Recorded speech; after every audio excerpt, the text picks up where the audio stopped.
This is one of the most shocking and difficult recoveries we've ever had to do. 3 families have been left absolutely devastated because of this accident. Breaking news, a car crashing through Waterfront Park and into the Willamette River in downtown Portland. A 1996 Toyota Corolla carrying 4 teenagers crashed through the downtown Portland seawall and into the Willamette River. Only one survived. Looks like from north-southwest Nato Parkway and southwest Harvey Milk, a vehicle blew by about 95 miles an hour through the park into the river. Only one person has emerged. I think 3 people may still be trapped inside. That night, I got a call from a contact on scene. They had just rescued the lone survivor, and they had learned that there were still 3 others trapped inside the vehicle, now sitting in over 40 feet of water. The Multnomah County Sheriff's Office dive team responded, and they did a phenomenal job. We're talking only 2 feet of visibility if you're lucky. This is no easy task whatsoever. What the divers were experiencing is 0 visibility and 35 feet of water with a high river flow. And at this point, when we commence search operations, we have to keep the diver's safety as paramount in this. Once on scene, the MCSO dive team, they were able to recover 2 of the 3 young men. One was still in the driver's seat, the other was pinned under the vehicle, but one was still missing, 20-year-old JAKOB. Over the next several days, more than a dozen divers and multiple teams came together to help us search. We ended up clearing the vehicle again. We ended up clearing the surrounding areas as well, but JAKOB was still missing. 2 dead in a search for a possible 3rd victim called off after a car drove into the Willamette River. 6 days later, though, MCSO was alerted to a body floating and was able to recover the last victim. Now, once all the victims were accounted for, the next challenge began. Recovering the vehicle from the Willamette River and up the downtown Portland seawall. And according to Portland police, the car will eventually be removed using a barge or a similar vessel, but they have to find a contractor to do that. In this video today, the Multnomah County Sheriff's Office described the complex operation requiring specialized dive teams and even sonar technology. This is no simple recovery. We're talking 30-foot vertical seawall, rigging in near 0 visibility waters, river depths over 40 feet, underwater current, debris hazards, 52-degree water, and a lot more. Plus, the seawall was built in 1929, nearly 100 years old. And so I called my good friend James and his family at Northwestern Towing. You've seen us take on some serious recoveries right here in the Portland region together. And James went to work immediately, coordinating with city engineers, the Portland Police Bureau, Portland Bureau of Transportation, to build a detailed recovery plan that could actually get this level of a mission done. The rest of this story, you can watch for yourself. And let's get into it. So we're heading out. We got the 20-foot tide water. We're leaving Sauvie Island now. It's 8:08. Shout out to Hawaii. All jokes aside, we're heading downtown. We got to be down there by 10. It's probably going to take us 45 minutes to get there from where we're at right now. We got Brian behind the camera, Clancy, several other volunteers that are going to be up on the Tom McCall waterfront. We got Northwestern Towing. We're gonna have 2 rotators here today, as well as a flatbed. Portland Police Bureau, Portland Parks is already up there shutting the park down to make sure that we have a safe area cordoned off so that we can work and do things efficiently. So there's gonna be a lot going on. Right now, we're just loading the boat up, and I'll fill you in on all the rest as we get there. Make sure you guys hit that subscribe button, hit the like button, and leave a comment below.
right, so we just made it down to the waterfront, and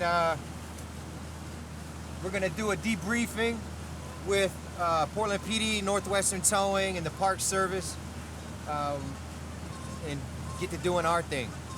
We got a little bit more rigging to do. I got the majority of it done yesterday, and yeah, one of the main safety issues that is on our radar this morning is because of the rain over the last 24 hours, there's a lot more debris in the river. So that's a big thing that we're gonna be watching out for today. When I'm in the water, we got lines in the water and so forth. But other than that, should be a pretty decent recovery. Should go pretty smoothly and safely, knock on wood.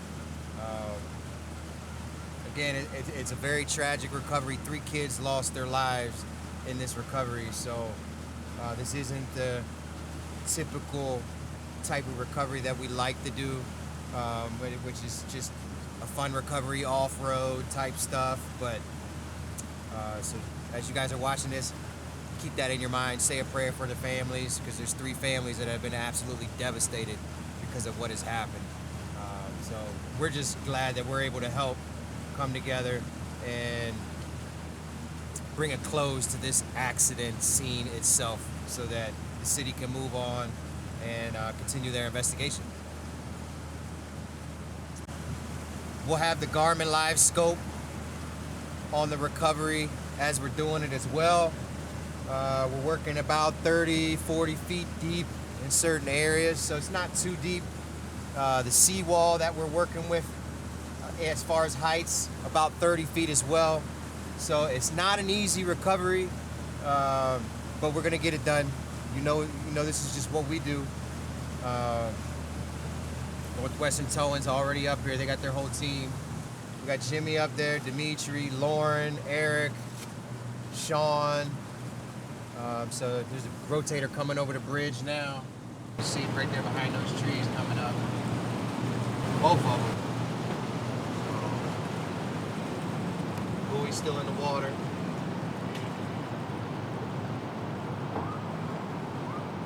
Yeah. Hey, so where my buoy is, there's like 30 extra feet on it right now. Yeah, so it's right under you guys. Right about here? Right here, yeah. We'll tighten that up in a little bit once we get our anchor in and all that. I don't know how I'm gonna get up there. If not, y'all can lower me some comms or whatever, you know? We'll figure it out. Yeah, yeah. Go jump down on the barge real quick. It's not like we don't have a couple of rotators hanging around. Yeah. We could probably drop one down on the hook. Yeah, yeah. Worst case scenario, that's what we'll do. Because we'll need to get a headset down here. That way we can communicate. And we'll have our underwater comms on, so you guys will know exactly where we're at. And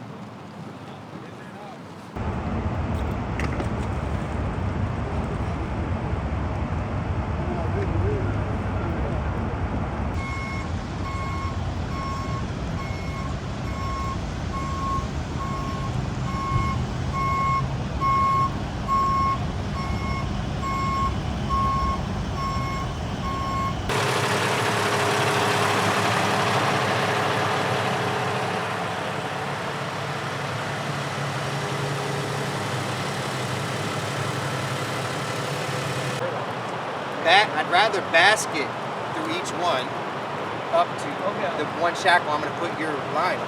Okay. It's just more muscle for over. Right now we got 100,000 pounds worth of basket on it. Yeah. We're never going to lose the car. So we can do 212 for backseat. Yeah, do you have 212? I don't know if I have. Okay. I might have. He's got 512.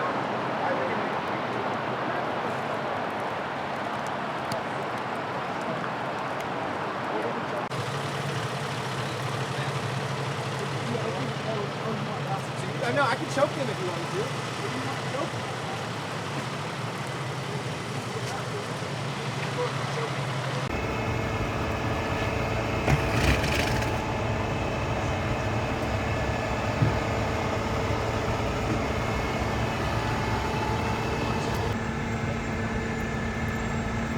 And stop. That's fine. Also, we need to try to get 200.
right. I'm gonna give you to one of them. Probably give you to Clancy. When we get in, we're gonna test the comms out. All right, and then it'll take a few minutes, but the rigging's already on the line for me to take out.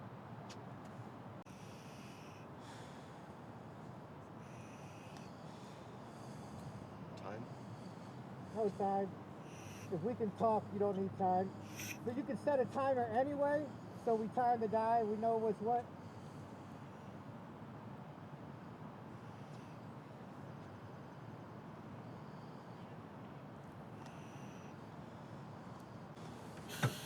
Turn that GoPro on. Hit the red button on the GoPro. Yeah.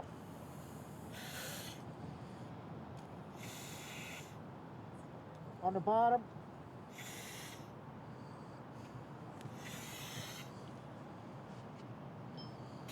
More down. This way. So I can see this. This? So you can see the base station itself.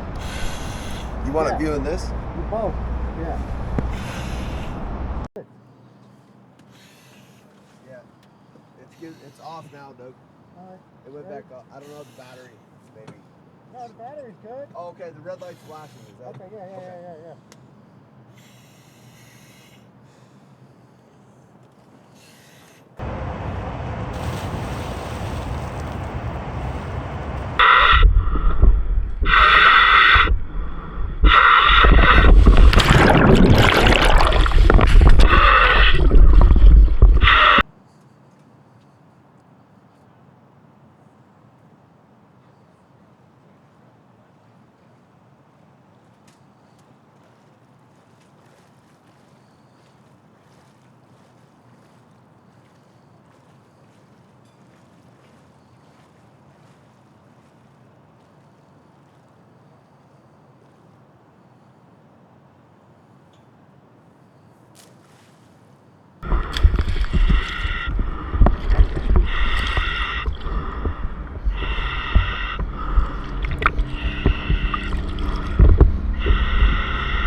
They can go ahead and start letting it down. Send me the winch line.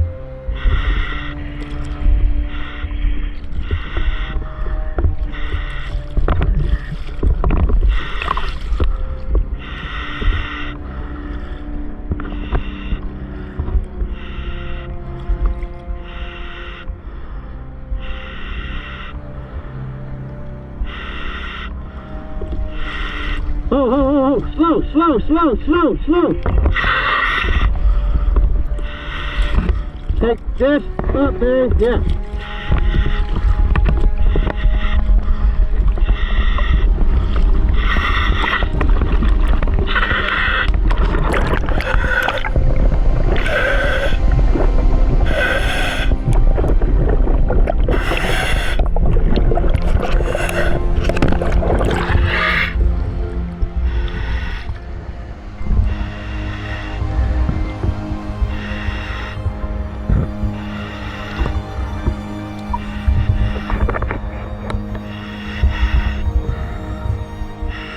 Just catching my breath. Yeah, we got you.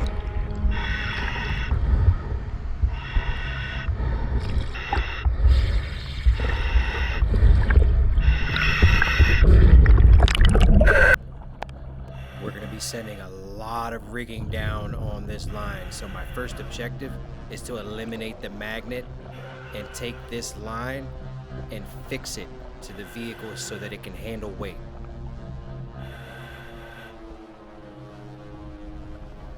This line is going to become our hard-working line.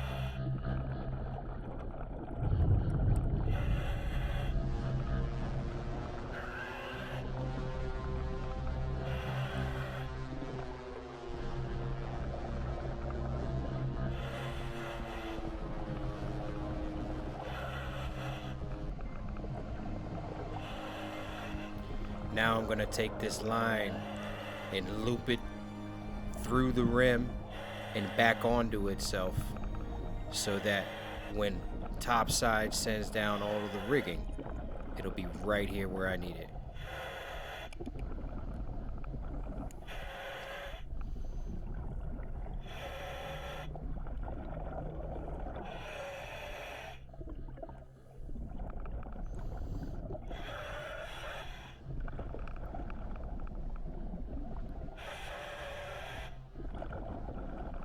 Checking the suspension of the vehicle to make sure it still has rigging integrity.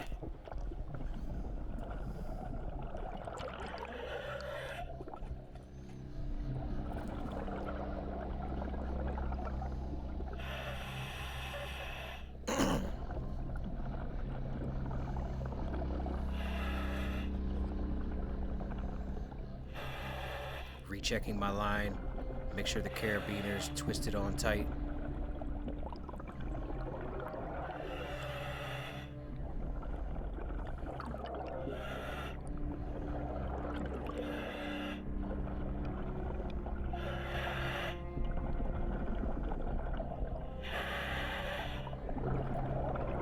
Can't make this stuff up, man. So sad.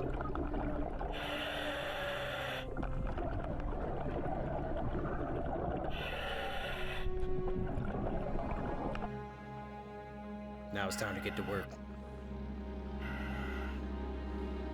I'm gonna unbundle these endless loop straps. Then I'm gonna basket each wheel.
Copy.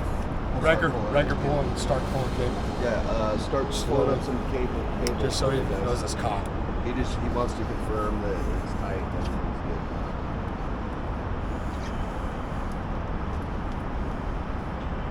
They confirm the Doug that we got. Yeah.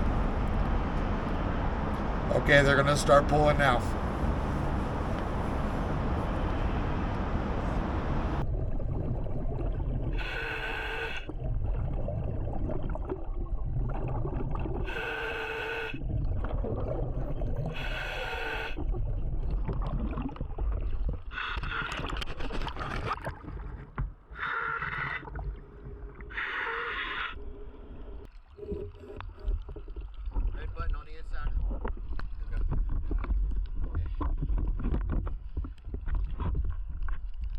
We're rigged. We're ready to go.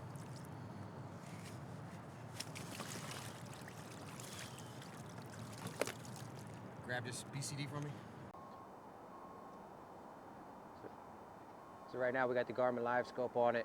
We're watching the pool because the goal is to keep it off the seawall the entire time.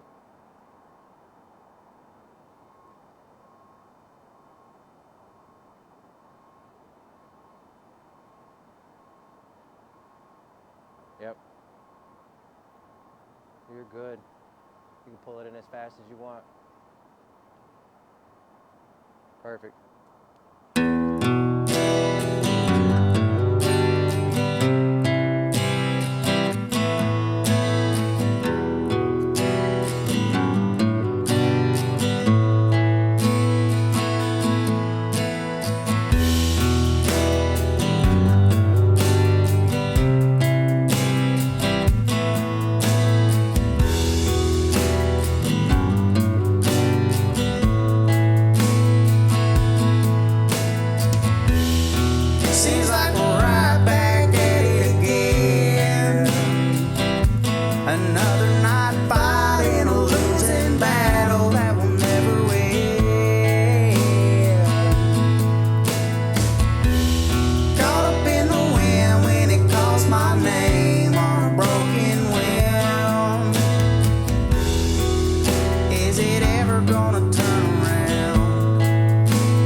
This is one of the most shocking and difficult recoveries we've ever had to do.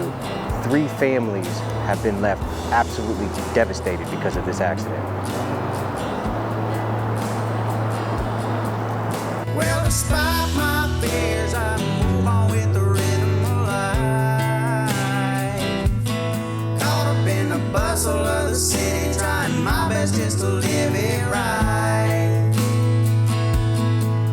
But the devil's on my heels, whispering in my ear. Your ends are coming, boy, or are you too deaf to hear? When night falls dim and the dark lasts way too long,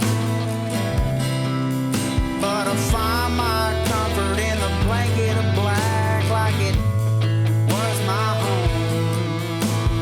Colder than the bottom of a well, giving it hell the best I can. But it never seems to fail, I never prevail. I'm just another broken man.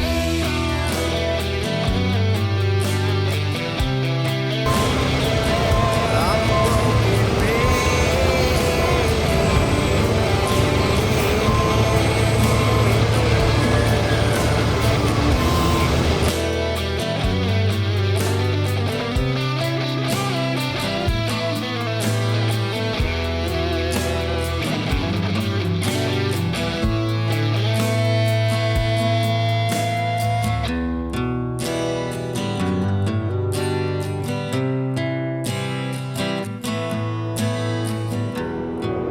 Thanks, Nora. It was a volunteer dive crew that went under the water to find the car and rig it for towing. Today, it took more than an hour to get the 2,300-pound car full of water out of the river, but now the dive team hopes that the city can have some closure.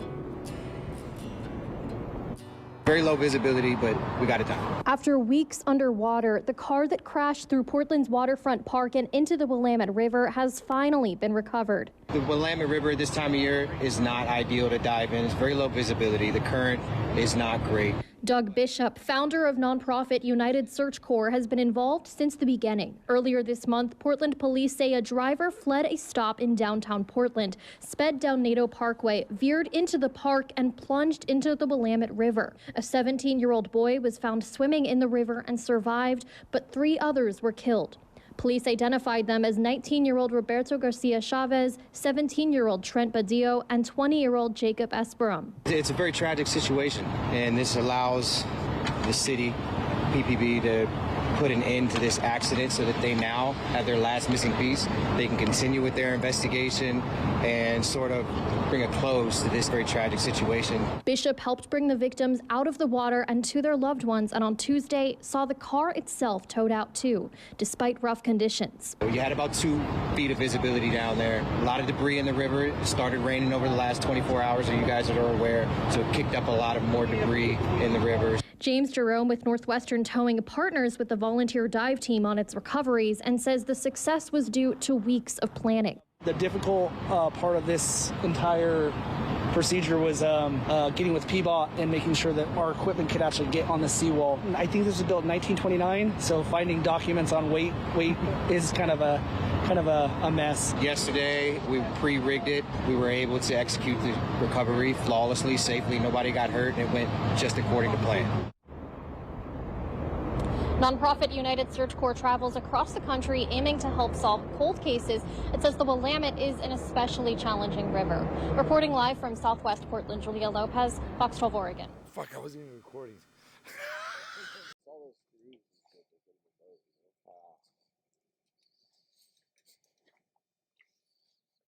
All right, ladies and gentlemen, there you have it. That brings this one to a close. Everything went according to plan. Nobody got hurt. The recovery was done absolutely flawlessly. And that's the mission anytime we do these. Number one, make sure nobody gets hurt and that we are able to execute to the highest efficiency level that we possibly can. And as you guys see, it was great. We were able to keep the vehicle off the seawall.